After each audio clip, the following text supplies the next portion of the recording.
we're talking about 5 years to come that Africa is going to be the main source. Okay, Right. I want to tell them that they know that already, but they need someone to unlock their thoughts and to unlock their trusts. Yeah. And be like, okay, Joseph, can you provide ABCD? I can provide ABCD.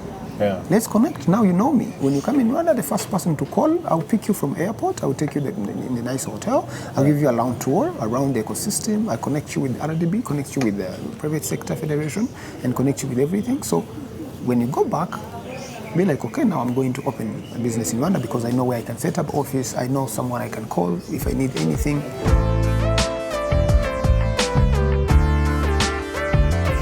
Welcome to Melia Cred Conversations with Elvis. I'm Elvis Melia. At Melia Cred, we provide consultancy and research for economic development. And in these conversations, I hope to explore the question of whether or not the internet is actually helping young people from the Global South in general and from Sub-Saharan Africa in particular find ways to find work and to find careers, find entry into careers in a digital realm, in a digital global labor market that hitherto didn't exist. How much of this is hype and how much of this is real and where it's real, what is happening and what are examples of it, and how is this changing maybe? And in this light, as part of my cluster of conversations from Kigali, Rwanda, I am speaking with Joseph Semafara of SOLVIT. And Joseph is one of 3 training providers that I speak with in this series of conversations who provide what Joseph calls a soft landing for business process outsourcing companies, global business services companies. And before we go into the conversation, I want to take a few minutes and step back to explain why I think the global business services sector is an interesting sector for jobs creation and career development, career creation in Sub-Saharan Africa. Now, depending on what the last book was you read on the future of work or job automation or the platformization of services, you may have a different view on this. You may think that this sector is not particularly interesting. And that's frankly how I felt in the 2010s, the mid-2010s. So we had tremendous breakthroughs in machine learning in 2012. And after that came a series of books, popular science books, but also scientific publications on job automation, how this jump, this leap in artificial intelligence would lead to the automation of jobs in many sectors. And one of the sectors that was often mentioned was the call center industry, that chatbots or artificial intelligence voice service providers would make human agents in contact centers redundant, would take their jobs away. This was about, I think this literature reached its peak around 2015, 16, maybe 2017. And many of us bought into that, and as did the companies, the business process outsourcing companies, who most of them invested heavily in new technology. What they found was that this technology was nowhere near to providing the types of services that customers were accustomed to from human agents, and that the interactive nature, the human-to-human dialogue in the contact center industry was still important and more important than ever. A lot of clients were disgruntled, a lot of customers were disgruntled with being stuck with a chatbot or being stuck with an automated voice machine when calling in. Then what happened was the pandemic, which led initially to a dip, but then to an increase in demand for contact center work, and also in a decrease in the possibilities of supply from certain South Asian and Southeast Asian cities due to the pandemic. That perfect storm of the realization that human agents are as important as they ever were, the increased demand for contact center work from various sectors during the pandemic, and the bottlenecks in supply from South and Southeast Asia led many global business services companies to come to sub-Saharan African cities to look for new delivery locations. And that's where we ran into them.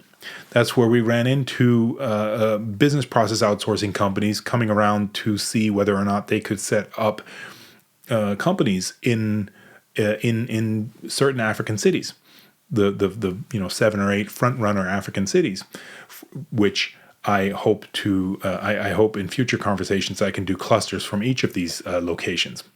Kigali, Rwanda is one of them, and I'm giving that as an introduction for those of you who think that maybe the sector might get automated away. That might happen in 10, 15 years, but for the foreseeable future, humans are as important as they ever were in the contact center industry. The other literature that may leave viewers or listeners skeptical as to whether or not the business process outsourcing sector is an interesting avenue for jobs creation in sub-Saharan Africa is the literature on platforms. And this happened pretty much simultaneously. This had a peak in, I think, also 2015, 2016, when in the early 2010s, we started seeing literature on the exponential growth of online work platforms. And the idea there was that online work would cannibalize the business process outsourcing sector. Now, that has not happened for various reasons. In my next cluster of conversations, which will be from Kenya, I will go deeper into the online work sector, which remains extremely interesting.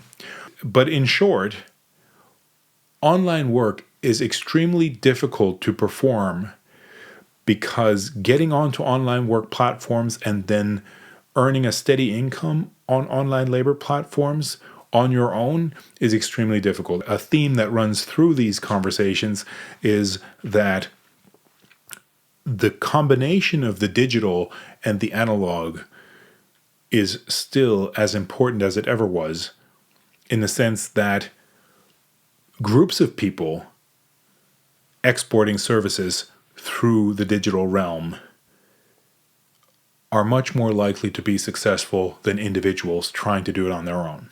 We see this in the online work sector, where online workers are working as informal BPOs together, business process outsourcing companies together. We'll get to that in our next cluster of conversations.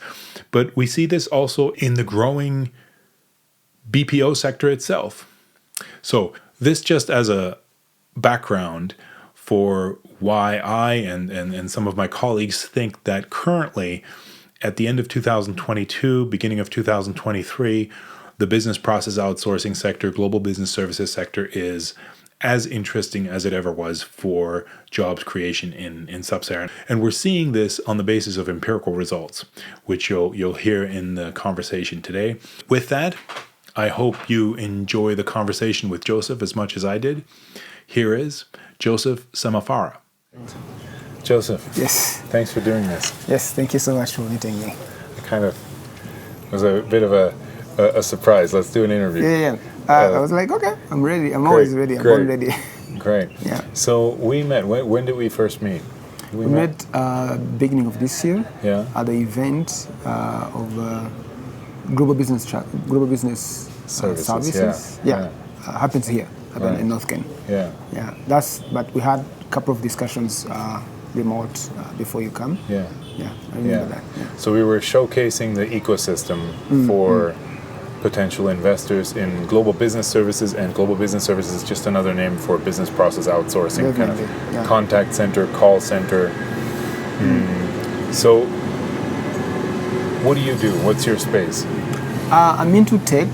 Ecosystem. So what I do, my business, SOLVIT Africa, it's a training and outsourcing company. So we train young graduates, people from university. So we're trying to bridge a gap between academic system to global marketplace. So it's very hard to jump into from academic perspective when you graduate, expecting to really jump into work. So the companies are expecting something more from what the students are having. So what we do, we bridge the gap. We receive the profiles from the employers. Then we try to match that profile with the skills that students has from universities. Then we put them on the market. So that's particularly your focus is on the global business services sector? Definitely. So if you want to export services through the internet, IT services, if it's voice services or non-voice services, and you've been working with the global business services companies that have been coming here so far, and kind of being that intermediary, right? Yeah. Kind of that last mile to get them ready for the job. So it's kind of an apprenticeship, like on-the-job training, or how do you? Can you just walk me through what is a week of or how long are the trainings? The trainings takes 3 months with me. 3 months. 3 months before we onboard them on the real work. So basically how we do it, because these are graduates people, it's what they don't have experience with the real life projects. So we work with the companies. For instance, you have a company and you're looking for mostly developers in Rwanda. You don't know anyone in Rwanda, and you can't just rely on degrees to hire people. So you need to work with a company which has people who are qualified for your job.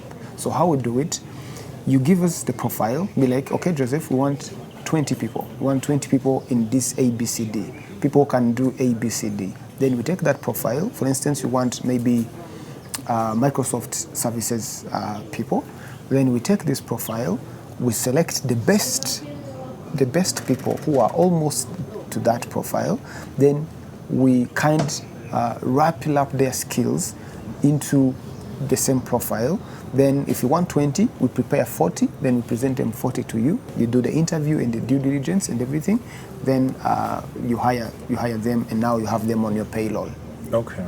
The process takes 3 months because we onboard people. We also, in that journey, we also combine hands-on skills with soft skills. Because at the end of the day, our young people doesn't have the business language. How do they communicate professionally? How do you communicate with your employer? How do you communicate with a client? If I put you on a project, most of these projects are remote.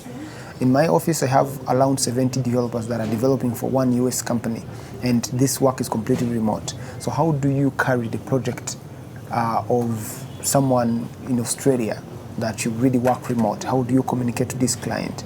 It's sort of those kind of practical and soft skills that we put together, then we onboard them on the market. So we did this conference in March. How do you feel? Has anything changed since the conference? Has the conference created more of a community in the ecosystem, or has it launched something, or is this still something that you're looking? Okay, nothing has really changed yet. But of course, CCI came in, right, through the conference, right? But working with Harambe, working with GIZ, with DSAA, you said you're working with DSAA now. Yeah. No. Even that was actually, the event opened everything to me. Okay. The event was just amazing, because not only CCI came in, but objectivity is here now. During the event, they asked me if I can invite some of my employers, some of the people that are hiring with me. I invited Tech Affinity from US. The CEO himself and the global market manager was here. They attended the event. Right. Then objectivity, they saw the event, they're like, if these kind people are here, if CCI is willing to come in, Tech Expert is already here, Tech Affinity is already here, and we have other big companies. Amaritech came from the event, Amaritech from Germany. Yeah. Now Test Solution is also knocking on the door, because we've been having conversations. It's also from Germany. We have in the ecosystem a couple of around 10 companies that came specifically after the event, and came because the message was spread. Because people like you went on social media, I saw the post you've done, I saw the videos, I saw the podcasts, I saw everything that you put together, and I saw how the people reacted on it. I saw how people was commenting on that. The event was just an open door. It was just an opening of give a trust to these people that our ecosystem is safe, and we have talents that are completely solving their problems in terms of job creation, in terms of solving their problems. Yeah, the event was just the beginning of everything. Now, as you mentioned, that I'm working with DSAA and Harambe. Harambe now, after the event, Harambe signed with me to partner with me as I'm providing one hand of strength of hands-on skills. They provide the soft skills, because one of the outcome that we saw we received from the feedback we received from the employers, they're like, especially from Tech Expert. When Tech Expert comes in, I remember 2019, I had conversation with the former CEO. Her name is Naima. On LinkedIn, she wanted to move in. I gave them 200 people. 200 people. I think they selected around 40. Why? Soft skills, communication. Because what they're doing customer support. It's not that much high of technology. It's not a rocket science to a tech industry. But soft skills, communication skills, how do you handle it's customer support? How do you deal with the customers? How do you really solve someone's problem? Then one of the challenges they had was soft skills. Then Harambe came in, they chip in. After that, after the event happens in Feb or January, something like that in between. March. Then after that, I signed with DSAA to train 120 people. I trained them, 82% got job right away. Okay, so it's the mixture. Exactly. The mixture got. Exactly. You refined the mixture. Yeah. Let me ask you about this. This is a theme throughout all my conversations. This interesting mix of analog and digital, right? We're all working in the digital space, right? Yet a physical event where people meet face to face is different, right? It's still something. There's still something missing online that we need to do in person, right? So you could ask, well, throughout the pandemic, we did all kinds of events that we did digital. Why couldn't we do this one digital? But meeting face to face is still super important, right? There's this connection and trust that you need to see from your eyes. I just need to see you and be like, this person is speaking from their heart. But on the video, someone can even take off a video, then put on the audio, then you're willing to talk about anything. For instance, there's no way that this event was supposed to be to impact people when we're remote. Why? I remember the event happened in one of the hotels. You need to see that infrastructure. Right. You need to see the infrastructure. Come from the airport to Coming here from the and airport just feel to the hotel. What it's like exactly. Here, yeah. Coming from there to North Ken, the ecosystem, the co-working space like this one, the incubation programs like this one. Then coming from here to one of the companies, how do they landed and how do they set up? You need to see the building, you need to see the people, you need to see the loving, the culture, you need to see the infrastructure, you need to see the vibe. Yeah. Okay. Yeah. So that's something that you can't find online. That's something you can find remote. Yeah. So yes, you can say yes to the meeting that you're going to try something, but again, remember you're opening your company in another country. You just need to be in that country. Yeah. See everything from the government perspective. Go through customs. See how it feels when you go through customs. Exactly. Do you feel like you're going to be in trouble? Or take a moto out here, right? You feel safe. Do you feel safe when you're around? Yeah. Like you can take a motorbike. Remember, one of the conversations that we had in the event was that in Rwanda, it's the securities on the level. You can sleep on the street. Then you wake up safe. Pack your money, pack your stuff, then you go. See, people has to understand. Online, you can't express that. People has to experience that on the field. Yeah. I think that's why on-site conferences, physical conferences like this are still important. Bring people in, get people to see like this is 6 hours away from Amsterdam Airport. Right? Exactly. It's not and no time change, right? Yeah. So you can 7 hours. But how do you be treated when you get to the airport? Yeah. What's the channel? What's the process? Yeah. It feels so to many people when we organized the conference.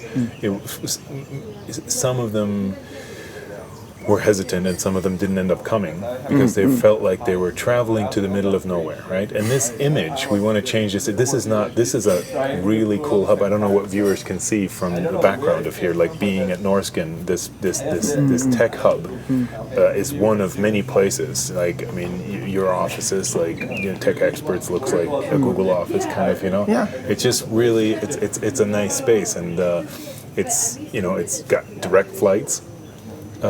So you're here. Like, it's not like you think, you know, in the past people think, you know, you have to travel by boat and by train, and, you know, like until you're finally at your destination. That's not the case anymore. Yeah, it's like, not the case anymore. It's really kind of a hub that's well connected, also logistically.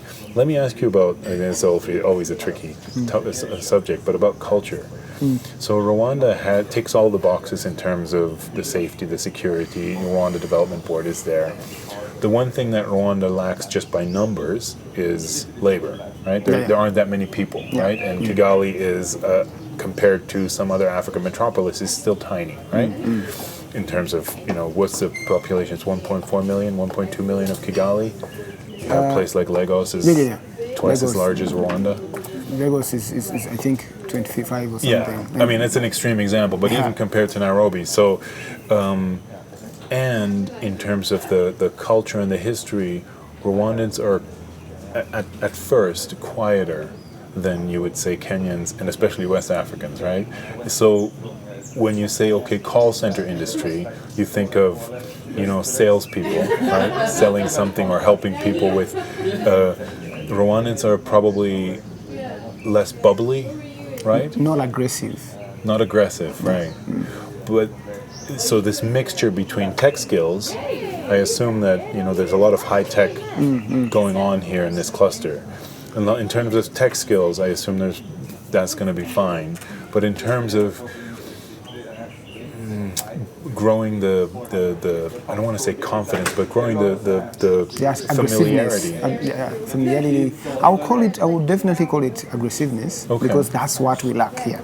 Okay. So our culture is a reserving culture. Okay? It's a reserving culture. But it doesn't mean that when you take a Kenyan here and you take a Rwandan here and you ask them to sell this, again, it's not so many words that are selling. It's not the aggressiveness that is selling. It's politeness and discipline that is selling. Right. And it's not only selling, right? So a lot that's of times, an example. Like that's outbound, right? But a lot of times inbound, you're dealing with somebody who's already bought, but who's disgruntled with the product. So you need to, like after sales, right? You need to help them with their problem, right? And that doesn't mean you're a good salesperson. Sometimes I get angry when somebody's trying to sell me something, but it's not solving my problem, you know? But if somebody is competent and empathetic, that's, you know, South Africa, rightly or wrongly, has that, you know, South African global business services centers have that reputation of having empathy, you know, compared to some other locations, and helping people. And that's, I feel like with Rwandans, I mean, me having been here many times, just like with Rwandans, and in the beginning it's very quiet and reserved, and you think it's maybe a bit cold, but once Rwandans open up, there's a, I mean, who are Rwandans? You know, like everybody's different, right? Everybody has their individual character, right? So, but in general, like you feel like there's, it might take a bit longer, but then there's a really, like a genuine empathy there. To me, I think, let's take an example that you took with Nigeria or with Kenya or South Africa. I think at the end of the day, we are small in terms of population. There's no competitiveness that is there. So if you're smart, exactly, you make it in life. But if in Nigeria, being smart doesn't mean anything, because there's thousands of smart people within that area. So in Kigali, if you're talking about 4 million people or 5 million people that are lived in Kigali, our market is completely empty. So everyone has something to do. So doesn't, I think in terms of culture, it doesn't really push you. You don't really use much energy as a Nigerian to break it through, to make it in the ecosystem. But here, let's say, how many startups do we have? We don't have more than 500 startups that are doing tech, unless we combine the food and everything and all other sectors. But in tech, one, the population is very small, so that makes it customer small. So if you're dealing with a business that's targeting the local market, you're wrong, because it is going to be just a few people.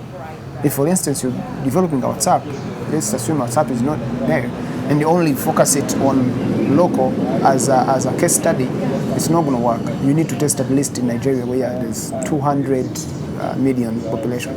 So I see it in that perspective of no competitiveness in terms of we grow in the schools.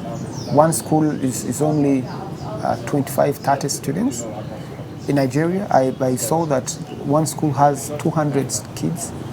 So imagine, like, break it through and be the first one in that. So you grow with that boldness, with that aggressiveness, with that fight spirit. So that's what we lack. But again, as you mentioned, when you sit with Rwandan here, because our culture is a reserving culture, but again, it's a culture with a full of discipline and politeness, honoring everyone, either young or elder. So that gives you ability to fit in each and every sector and prosper when you get there. Right. Yeah. Right. Do you ever think of using Rwanda as there's this idea of a hub, right? Not a hub like Norskin, but Rwanda as a country, as a hub, right? That if global business services companies want to come to Africa and they want to set up in various countries, which sooner or later, we haven't spoken about demographics yet, right? Because it's too obvious. Everybody talks about that. But sooner or later, the sector is coming here, right? Some are coming here earlier, some are going to come here later, and by here I mean the continent, Exactly. right? In terms of the young population. This is where the workforce of the future is, right? So I wonder, what's it going to look like in 5, 10, 15 years when you have large sectors in several countries around here, and maybe Rwanda as kind of a tower, like a central control system, because from here you have the cybersecurity, you have the good collaboration with the government, which a lot of Rwandans take for granted, right? If you're doing business here, that it's, It's not taking for granted. It's because they've never been somewhere where it's so hard to do. So they don't know. So something you don't know, you don't take it for granted, you don't know it. I think that's the problem. Because if okay, again, to come back on what you're saying, it's sooner or later, at the end of the day, they will come. Do you know why? Do you know that at least we've been doing cashless system even before COVID? Yeah. That's one of the technology. That's one of the example. We've been paying cashless even before COVID. I went in Ghana after COVID. Then I find that one company was celebrating that they just achieved the online payment, and we've been doing online payment for 2 years before. So that again, as a company, what does the company look for when they are choosing the destination? What are they looking for? It's not your country. That's one. So you need to be safe. Yeah. Second, they need fast service in terms of opening companies, in terms of landing, in terms of soft landing. How long does it take to open a company? How will you be welcomed? How long does it take to have an account? How safe is your money? All of those things. Okay, Yeah. Those are the aspects. How safe is the data that you're bringing in and sending out, right? Because these are clients from the global north that are sending maybe sensitive data that you can, you need certification to. I think most of the companies, the CEOs, they count that, they see that. And Rwanda is one of the countries in Africa that completely has all those aspects. Okay, then it doesn't matter being young or big. The ecosystem, as long as the ecosystem is big, everyone will come and land here. Okay, as you mentioned, Africa is the next continent in terms of workforce. That's why we're doing that job of really make sure that we upskill our people to extent they're on the level of professionalism, so that why not any other country in Africa? Yes, it's Africa, but why 5 to 10. Why only 5 countries? Now there's some of the countries that you can mention. They'll be like, I'm not going to set up there, because technology is not here, and the infrastructure is not here that you're going to look for. Because in Rwanda, the electricity, not a problem. Internet, it's still a little bit expensive, but it's available. And the security that we're talking about, the hubs, everything. So at the end of the day, this country is going to be the hub. It's sooner or later. At the end of the day, if the 5 top hubs in Africa, one of them will be in Rwanda. All right. You mentioned before something about doing a program in a prison.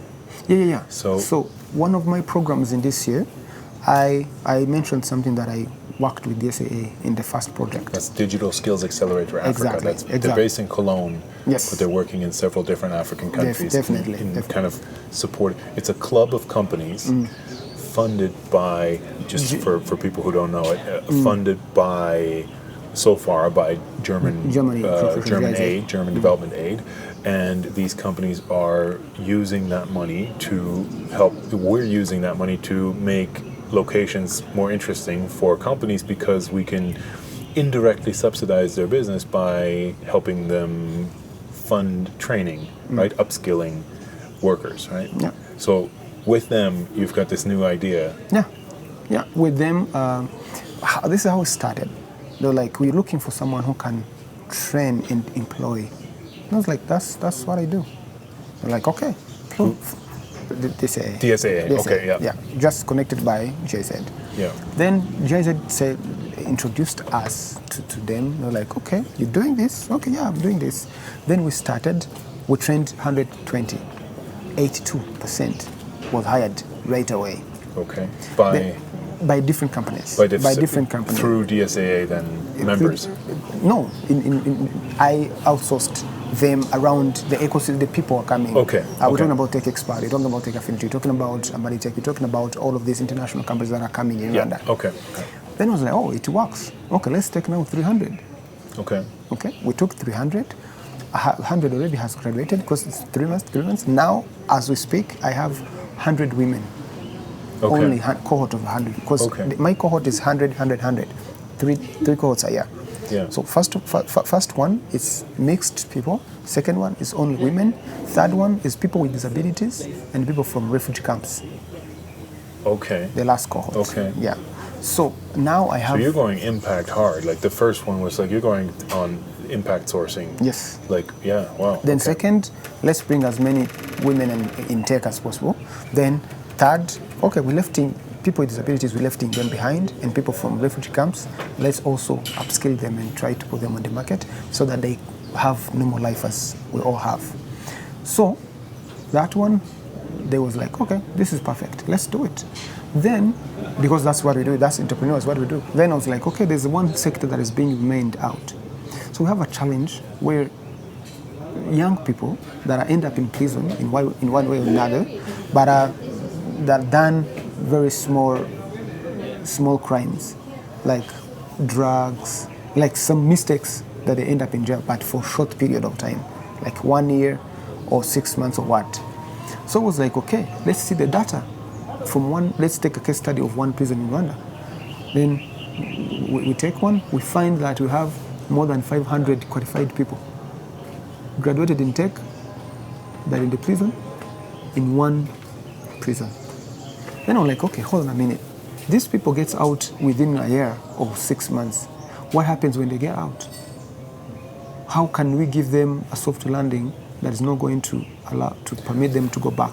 Let's step back a bit, because I think many people won't know the particular history of Rwanda after the genocide with prisons, right? The prison history is a big part of modern Rwanda, right?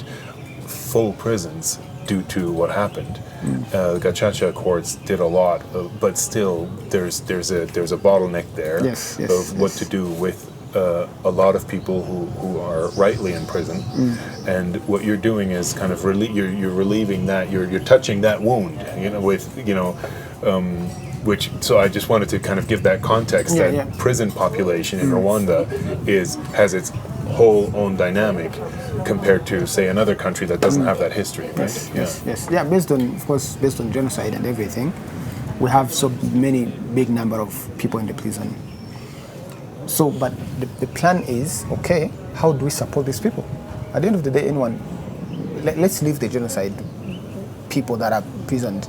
Those ones, we can't deal with them, but young people who end up in prison like any other country, how do you protect them not to go back in the prison? Right. So they came up with a project that was like, okay, let's see what's trending in technology, that we can give them adaptable skills, the hands-on skills, then we find companies to work with them. Because if you've been in prison for 6 months, it's no one likely to hire you. Sure, that's the same in Germany. I mean, once you have a record, once you have a record, you know, every employer is looking at that. It's really hard. I always used to think if you commit a crime and then you do your time, then you're free of that. Then you did your time, but that's actually not the case. That's not the case. It's really you're forever stained. Yeah, exactly. So. And you're likely, because you don't have anything to bind you, you're likely to go back there. That's the only place, right? Yeah. That's where you find your life. And so I was like, okay, let's train these people specifically. Let's train these people. Then after training these people, we select the best companies, like startups. We have thousands in startups here. Then be like, okay, let's pair them with these people. We give them internship of 3 months after training. Then see how many companies want to retain them based on their skills. So we're going to start by December 1st. We're going to start a training of 22, 11 male, 11 female in the prison, give them skills of graphic design. Then after 6 months, we wait until we select the best ones who are going to get out within 6 months. So when they get out, we give them internship in very prepared companies. We're going to meet to match them with the companies. Then we're going to support them to do internship within 3 months. This company will never pay them for the 3 months. Then from there, we'll be like, okay, let's see how many companies can retain these people. If at least 22, if 15 of them are retained, that's a success story. Now we're going to sell the project to UN and the other players that really cares about these people. So we do massive training, and my company has created different technologies, because you can't take internet in prison in Rwanda. So we developed a device. We have a device called SomaBox. It's a tool. It's a content distribution device. It's really nice. I developed it during COVID. And it's really helping schools. It's really helping schools with no access to internet. So we're going to use the same device, put on all the content that prison people needs, then give them computers. They connect to that specific device, then serve only the content that is on that local area device. Then we train them. When they get out, we bear them in the companies. Okay. So that's the project that we're working together with DSA and GIZ. Okay. See, what I find fascinating is that you're a link between something that we have a lot of, which is aid. Exactly. And something that we have very little of, which is private sector. Yes. Right? And we have high demand. The global business services companies are interested in Africa for many reasons. And they're coming around looking at different African countries. And on the other hand, you have the aid industry that's, in the past, they've been working a lot with, providing education for education's sake, right? I don't want to downplay it, but I love the change that's happening also with the SAA, Digital Skills Accelerator Africa, to make it demand-driven, right? And to link those together. So when you have your 3-month program, not to give away too much of your IP, I assume how do you know what the companies want your students to know? Do you know what I mean? Like, what do you need to train for them? You mentioned hard skills and soft skills partnering with Harambee. How do you know what they actually need to get into the seat? Like, do you also do practical BPO, or do you work with the company together already within the training period? No. Before even I start, I don't develop curriculums. Before I jump into trainings, I go to companies. If I'm targeting tech experts to hire from me, I go to tech expert, we're like, okay, can you give me a profile of people you're looking for? They give me a written profile. So that's written profile, it's my curriculum. I develop people based on what tech affinity as a sample they're looking for. So any other company works in the form of tech expert, they're going to benefit. They can also hire these people. I go to different people, then collect their. For instance, let me give you an example. There's this company came in, I think last month, called Intern March, originated from Australia, but also big in UK. They're looking for 500 people. They're going to work with. They're going to. CCI is going to host them. My first request to them was, give me the profile of people you're looking for. They give me just for background, they're they work with 10,000 global companies. Exactly. And they connect them digitally virtually with interns. Yes. Which again is a business model that I'd be curious how well it works, because I do think at some level the face-to-face thing is it like this thing is important. So, but not on labor. Not on labor. How? If you're in Germany, I give you a project, you deliver on time, and it's perfect. Why do I need to meet you? Good question. I'm not sure. I'm still not 100% convinced. I like this idea of the idea of a flat world, right? That you can work from anywhere. But a lot of times, just especially with young people, a lot of times you need somebody close by who can show you the ropes. So I think if tech experts weren't here, like if Gary and their group weren't here in the location to work with you guys face to face, and kind of this master disciple relationship between more experienced workers at tech experts and the ones that are just coming through from you guys, from Solve IT. So I think that physical thing is still important. Yes, and it's still missing to one of the biggest companies like that. But again, think like objectivity. They have very big number in Poland. They have a very big number in UK. They need exactly that physical relationship. That's why CEO was here last month. They have I think they work from here. They work from North Ken. It happens, but when you have so many employees, at the end of the day, you only need one leader who is going to be on the ground. Sure. Yeah. Right. To work with these people day to day. You're right. So, Intern March, I think also they group interns. Let's say 500. If they're looking for 500 in Rwanda, they group them in CCI.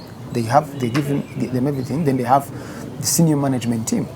Senior management team that are going to be trusted by these companies. They're going to be linked, make sure they deliver on time. They like the management, the operations, and everything. I think those companies are trusting Intern March. Intern March is trusting the management team. So that's the only way. There's no individual trust that you can trust me to deliver. There's no one behind me that I report to. Okay. Yeah. So it's not one intern. There's no one intern beamed out to the ether. Like it's okay. It's not even remote interns. However, it's a remote, but in the group, like it's remote. Yeah. Between countries. It's remote between Rwanda and the UK if the client is in the UK. But in Rwanda, the whole interns are sitting together. North Ken together with the management team and everything. Okay. Yeah, that makes a lot of sense. So sorry, so keep going. You were mentioning, I just wanted to give that for background. You were mentioning your collaboration with them. Yeah. What I mean is when they get here, I was like, okay, give me the profile of people you're looking for. They're like, okay, we want A, B, C, D. We want Java, this profile. We want Django, these profiles. So I put that together, then it became my curriculum of training. So training based this, then when I also train, they were like, okay, in 3 months, send me a request. Ask me how many numbers you want. I will just put people, you interview them, you assess them. The ones passing through, you get them.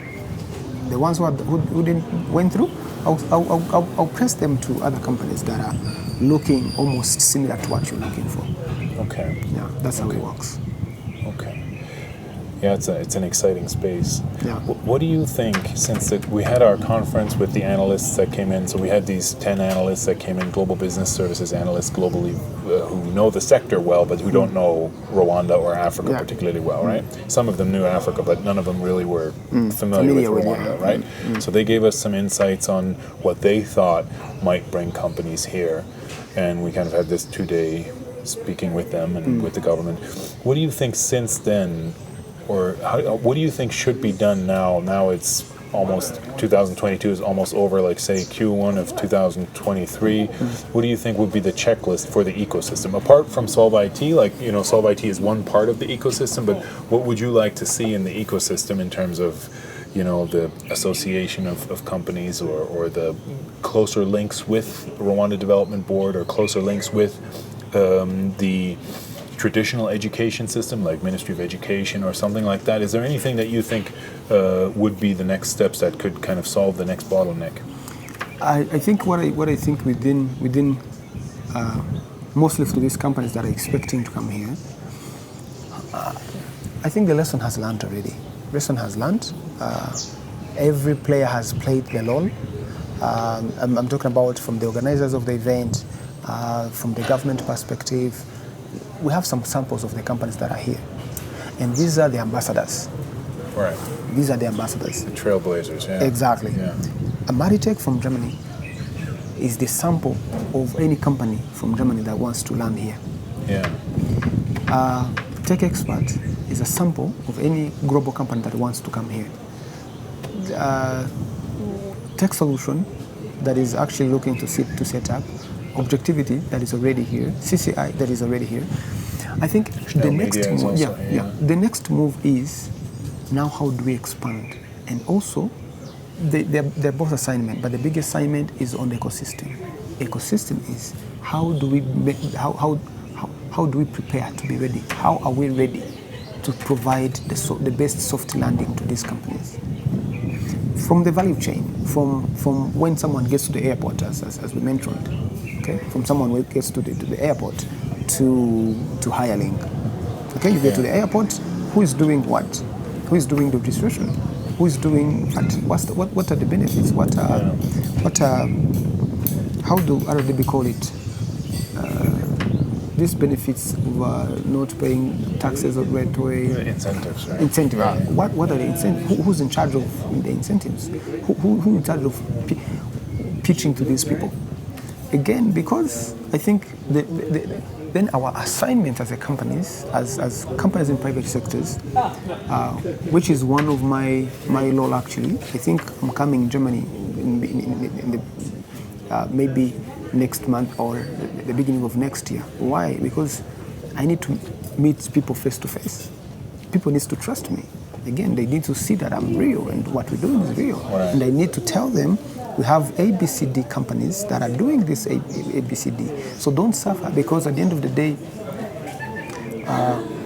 some of, let's say 5 years ago, we know where the source were coming from. Okay? But those markets are almost old. We're talking about 5 years to come that Africa is going to be the main source. Okay? Right. I want to tell them that. They know that already. But they need someone to unlock their thoughts and to unlock their trusts. Yeah. And be like, okay, Joseph, can you provide ABCD? I can provide ABCD. Yeah. Let's connect. Now you know me. When you come in Rwanda, the first person to call, I'll pick you from airport. I'll take you in the nice hotel. I'll give you a round tour around the ecosystem. I connect you with RDB, connect you with the Private Sector Federation, and connect you with everything. So when you go back, be like, okay, now I'm going to open a business in Rwanda because I know where I can set up office. I know someone I can call if I need anything.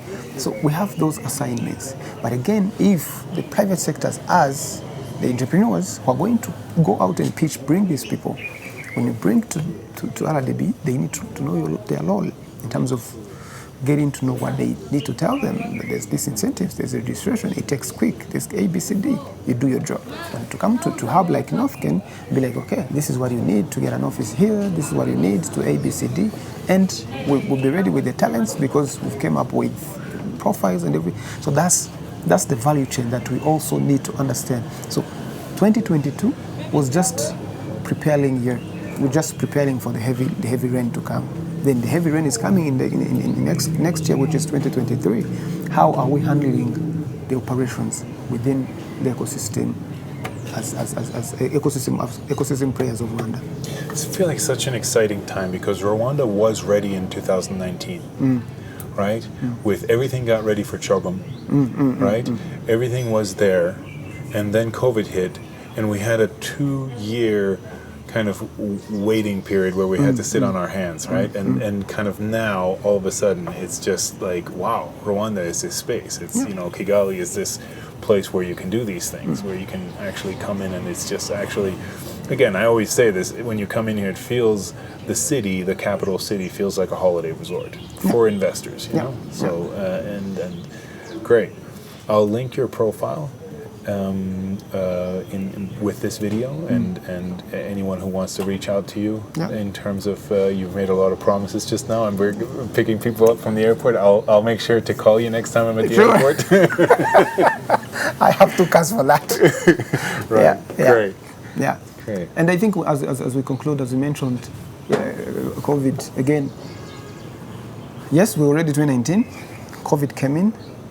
A lot of people were scared. I remember before COVID, I was working with 3 companies, 2 companies from Canada, 4 companies. I was working with 2 companies from Canada. I don't want to mention their names. I was working with 1 big company from New York, and I was working with a Japan company. When COVID hits, all of those companies disappeared because nobody knew, nobody knows. Is this pandemic? How is it going to? But again, let's reflect and go back. How Rwanda handled the situation. Again, that matters the most. How Rwanda handled the pandemic. And it seems like it never happens as of today. Yes, it happened. We put on serious measures. All Rwandans have one of the quality that Rwandan has. We apply the rules and regulation very quickly.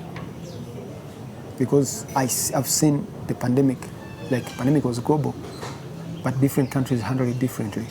And to us, the impact was amazing because of now we have almost 0 cases. Okay? It doesn't mean that COVID is stopped, but again, we still now applying the safety. So that's the country you need to be in. The country that applies the rules and regulations, like adapt to situation and still develop itself. So my last message is to the companies that have been scared to really stay in Rwanda or come back in Rwanda or come in Rwanda due to those circumstances of global changes. We have climate change, we have everything that people really thinking about. But the country has put in place the resources and so many things to really make sure that we're adapting on climate change. We've seen a couple of renewable energy projects that are really coming very fast, and all other aspects. So we are ready. So whoever wants to come in, this is the best country for their business. And if you don't want to come in, to invest right away. That's why I think this kind of place Rwanda is like the perfect place for bringing people in for conferences, for exhibitions, kind of, like if you're not sure to invest, but come in and, at least you can say you've been to Rwanda, right? And have a look at it and see if you like it. See if what we're saying is hype or if it's real. So, and you have my free pick from airport. The free pick from Joseph from the airport is there. He's got 2 cars, so exactly. Great. Yeah. Thanks, Joseph. Thanks, Alice. Thank you very much.